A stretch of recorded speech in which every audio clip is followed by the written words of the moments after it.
When you think about the question of where are the aliens, which I get asked a lot, this is like the Fermi paradox. Where are the aliens? And I've not seen any evidence that there are aliens on Earth. A lot of people think there are aliens on Earth, and I'm like, great, I'd like to meet one. You know, for a while there, when I was getting my green card and everything, it said alien registration card. I'm like, okay. But this question of where are the aliens is, I think, a very profound one, because I'm aware of no evidence of aliens whatsoever, which means that I think we're probably alone. And if you look at the history of Earth, like how long has Earth been around?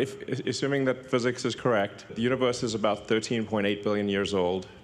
Earth is about 4.5 billion years old. When you think about how old is civilization, I think the right measuring point for civilization, in my view, or a good measuring point, would be the advent of writing. So the first writing is generally considered to be the ancient Sumerians.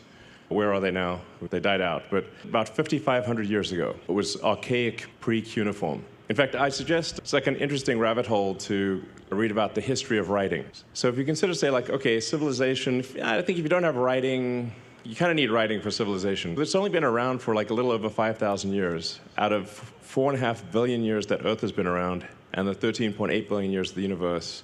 So all of human civilization is basically the blink of an eye.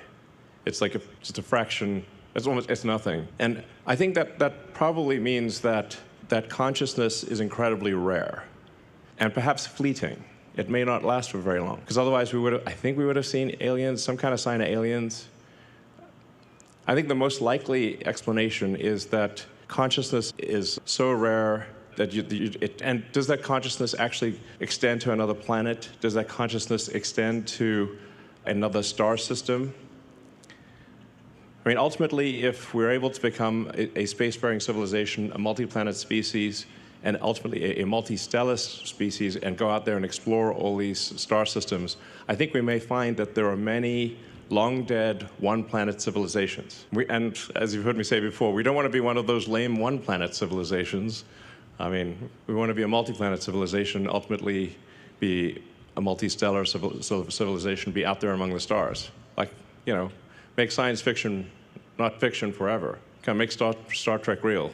So that's why I think that there's a high urgency to making life multiplanetary. Because this is the first time in Earth's 4.5 billion year history that it's been possible to extend life or consciousness beyond Earth. And we've got to do that while civilization is still strong. So that's the overarching goal of the company, is extend life sustainably to another planet. Mars is the only option, really. And to do ideally before World War III or some kind of bad thing. The key thing is that we need enough people and enough tonnage on Mars such that Mars can survive and continue consciousness even if something would happen to Earth. Now, I still think, well, obviously, I'm not talking about abandoning Earth or anything like that, and we want Earth to be as good as possible for as long as possible, but there are certain things that may be outside of our control. So we want to just get Mars to be a self-sustaining civilization as quickly as possible. And I think this can be done in around 20 years.